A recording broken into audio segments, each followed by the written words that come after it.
नमस्कार। आपको और आपके परिवार को नव दुर्गे की नवरात्रि के पर्व की ढेरों शुभकामनाएं। विनाश करती हैं माँ काल रात्रि सभी दुश्मनों का और आपके सभी दुश्मनों को परास्त भी करती हैं। हम अपने चैनल पे सीरीज़ चला रहे हैं जिसमें हम हर दिन आपके साथ शेयर करते हैं हर माता रानी के स्वरूप की कहानी। आज हम बात करने वाले हैं माता रानी के 7वें स्वरूप यानी कि माँ कालरात्रि की। कैसा है इनका स्वरूप और क्यों इन्हें कालरात्रि के नाम से जाना जाता है?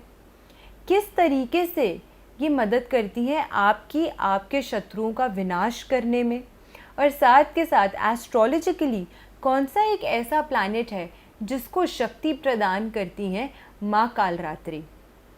कौन सी ऐसी औषधि है जिसमें निवास करती हैं माँ कालरात्रि और कौन सा ऐसा भोग है जिसे अर्पित करने से आप प्रसन्न कर सकते हैं माँ कालरात्रि को, ताकि उनका आशीर्वाद आप पर और आपके परिवार पर हमेशा बना रहे। इन्हीं सब चीज़ों की आज की इस वीडियो में हम बात करने वाले हैं। सबसे पहले हम ये जान लेते हैं कि माँ कालरात्रि का ये जो रूप है, ये जो स्वरूप है, वो किस प्रकार का है। माँ दुर्गा के सप्तम स्वरूप को कालरात्रि के नाम से जाना जाता है। नवरात्रि की सप्तमी तिथि पर इन्हीं को पूजा जाता है। पौराणिक कथा के अनुसार रक्त बीज नाम का एक राक्षस था और उनके वध के लिए ही माँ के इस रूप ने जन्म लिया था। माँ ने ये जो भयानक रूप धारण किया था वो इसी राक्षस का वध करने के लिए किया था। इनकी पूजा करने से, इनकी भक्ति करने से भक्त के सभी भय दूर हो जाते हैं। उसको किसी भी चीज़ का भय नहीं रहता। माँ के आशीर्वाद से वो अपनी लाइफ में हमेशा सक्सीड करता है और कोई भी अनवांटेड फियर उस व्यक्ति को फिर सताता नहीं है। हर प्रकार के दुष्ट कार्य का और दुष्ट कार्य करने वालों का विनाश करती हैं माँ कालरात्रि।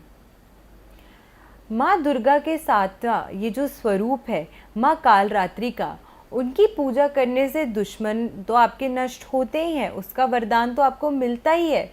साथ के साथ सभी पापों से भी आपको मुक्ति मिलती है। अगर जाने अनजाने में आपसे कभी कोई भूल हो गई हो, कोई पाप हो गया हो, तो माँ कालरात्रि की पूजा करने से आप उन पापों के ऋण से मुक्त होते हैं और उनके आशीर्वाद से उनके भक्त हमेशा हर पाप से रहित रहते हैं, हर पाप से रहित हो जाते हैं। सभी राक्षसों के लिए काल रूप बनकर आया था माँ दुर्गा का ये सप्तम स्वरूप, माँ कालरात्रि का स्वरूप। और इसी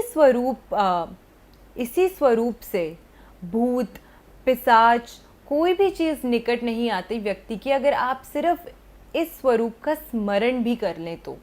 इतना शक्तिशाली और इतना पावरफुल है माता रानी का ये स्वरूप।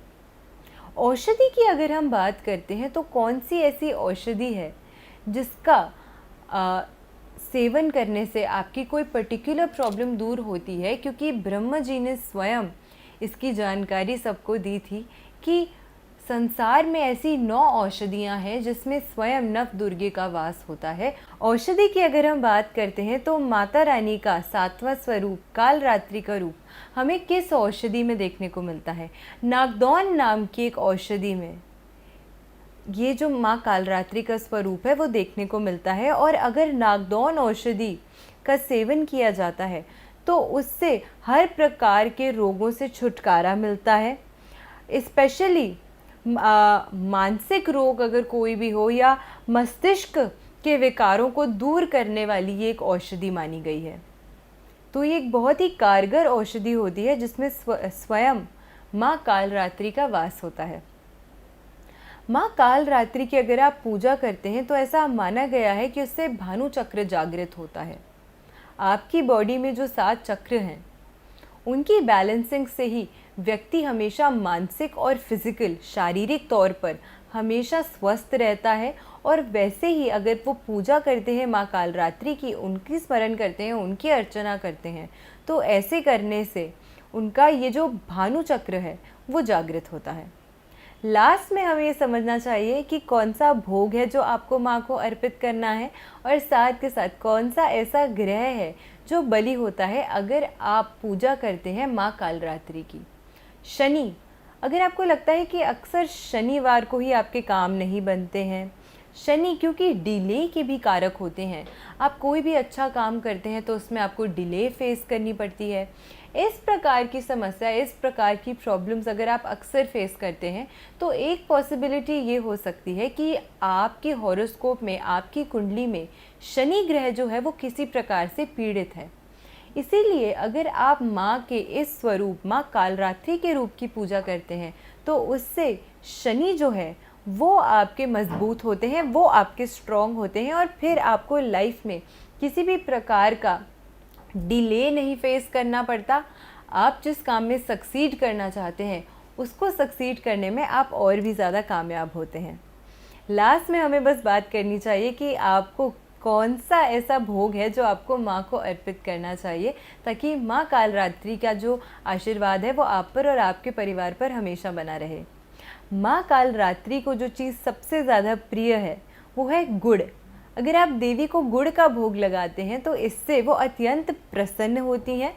गुड़ का नैवेद्य चढ़ाने से ऐसा माना गया है कि हर तरीके का सुख आप भोगते हैं और फिर इस गुड़ को अगर आप ब्राह्मण के बीच में बांटते हैं, ब्राह्मणों को उसके बाद आप इसका दान देते हैं, तो उससे भी आप बहुत ही ज़्यादा लाइफ में सक्सीड करते हैं और हर तरीके की पॉजिटिव ऊर्जा आपके अंदर इंस्टिल होती है। आशा करती हूँ आपको आज की वीडियो अच्छी लगी हो। वीडियो अगर अच्छी लगी हो तो अपने फ्रेंड्स एंड फैमिली के साथ इस वीडियो को शेयर ज़रूर कीजिएगा और मेरे चैनल तक अपना प्यार यूं ही पहुँचाते रहिएगा। ऐसी बेनिफिशियल वीडियोस के साथ फिर से लौट कर आऊँगी इस चैनल पे। आशा करती हूँ आपका दिन शुभ रहे। आप सभी को नवरात्रि की पर्व की ढेरों शुभकामनाएं। नमस्कार, जय माता दी।